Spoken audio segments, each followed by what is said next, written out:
Alors bonjour tout le monde, aujourd'hui je vous fais une petite vidéo complémentaire au cahier que je vous ai mis sur Léa qui porte sur la planification des étalages. C'est le thème 7, le cahier B. Alors jusqu'à maintenant, ce qu'on a vu au niveau de la planification des étalages, ce sont les différents éléments qu'on doit évaluer par rapport à notre client, par rapport à notre marchandise qu'on veut présenter à notre client. Et donc, on a étudié différents éléments qui nous permettent de savoir quel produit on va placer où sur nos étalages.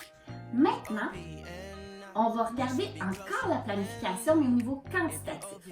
C'est-à-dire qu'on va regarder comment on fait pour calculer de façon très simple combien d'unités de marchandises on peut mettre sur nos présentoirs.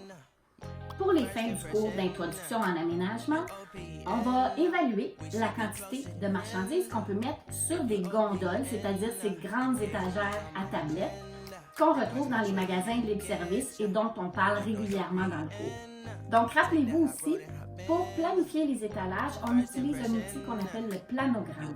Et sur cet outil-là, sur le planogramme, on va pouvoir placer notre marchandise en termes de voisins de tablettes, en termes de popularité de produits, de marques, mais on va aussi pouvoir évaluer la quantité avec notre planogramme. Sur une gondole, il y a plusieurs surfaces sur lesquelles on va pouvoir mettre de la marchandise. Entre autres, on retrouve des tablettes qu'on appelle des niveaux. On a aussi des tablettes à l'extrémité des gondoles et c'est ce qu'on appelle les bouts de gondole. Donc, ce qu'on veut savoir maintenant, c'est combien d'unités je peux mettre sur chaque niveau et ultimement sur ma gondole en entier. Il y a deux mesures très importantes à connaître lorsqu'on veut évaluer la quantité de marchandises à mettre sur notre présentoir. Premièrement, on doit connaître la base, la longueur de la base, et c'est ce qu'on appelle le linéaire au sol. Ensuite, il faut connaître le nombre de tablettes sur lesquelles on peut mettre de la marchandise. Donc, lorsqu'on regarde notre linéaire au sol et qu'on le multiplie par le nombre de niveaux sur lesquels on peut mettre de la marchandise, ça donne ce qu'on appelle le linéaire développé. Donc, linéaire au sol multiplié par le nombre de niveaux, ça donne le linéaire développé, donc la capacité que notre gondole peut nous offrir en termes de quantité de marchandises. Alors, pour calculer la quantité de marchandises qu'on peut mettre sur une gondole, il y a des mesures très simples à trouver qu'il faut avoir. Premièrement, il faut se rappeler que sur une gondole, on a ce qu'on appelle le linéaire au sol. Donc, ça prend la mesure du linéaire au sol. Ensuite de ça, sur notre gondole, on a des tablettes sur lesquelles on peut poser la marchandise et ces tablettes-là, on les appelle les niveaux. Donc ici, j'ai 4 niveaux. À supposer que ma gondole fait 5 mètres de long. Évidemment, dans l'entreprise, souvent on parle en pieds, mais pour les fins du cours, on va travailler en mètres. Donc, si j'ai un linéaire au sol de 5 mètres et que j'ai 4 niveaux, c'est très simple.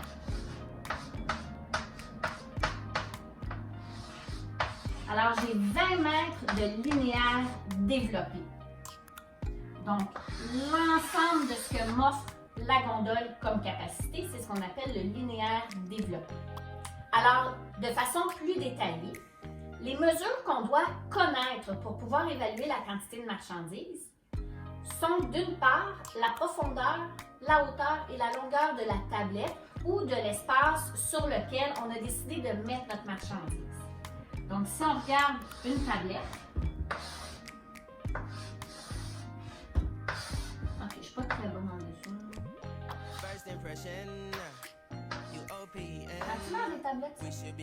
Donc, première mesure que je dois avoir, c'est la longueur de la tablette ou de l'espace sur laquelle je vais mettre ma marchandise.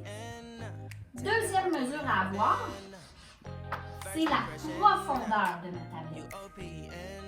Et la dernière mesure, c'est la hauteur.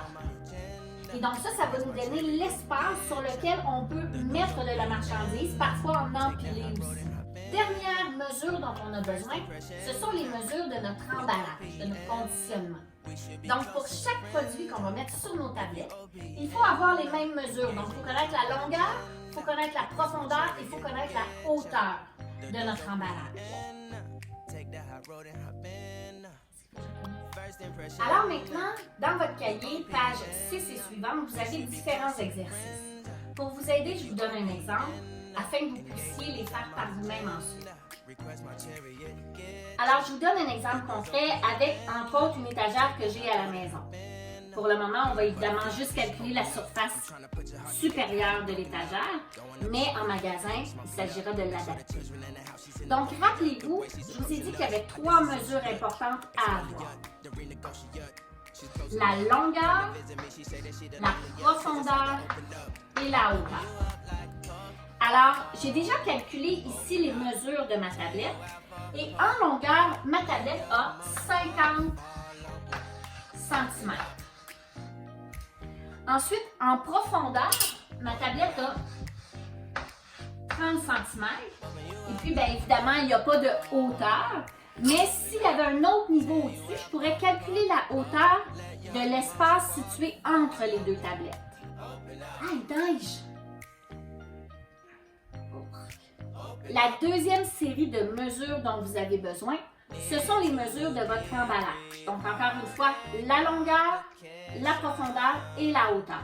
Donc, la mesure prise sur mon emballage, on a 9 cm de longueur, 9 cm de profondeur et on a 25 cm de hauteur, mais dans ce cas-ci, c'est pas très grave parce que j'ai pas de tablette dessus. Donc, très simplement, si je veux savoir cet emballage-là, combien je peux en mettre sur ma tablette, à ce moment-là, en longueur, je vais prendre la longueur de ma tablette divisé par la longueur de mon emballage et ça va me donner 5 points quelque chose. On retient seulement que l'unité.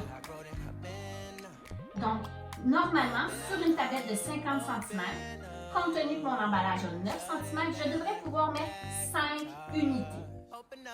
Donc, si on calcule, j'ai 1 unité, 2 unités,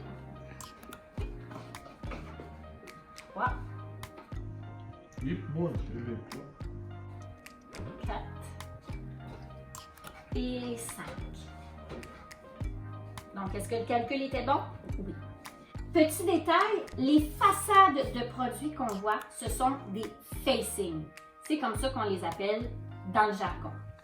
Donc, ici, on a 2 facings de Natrel et 3 facings de Lactantia.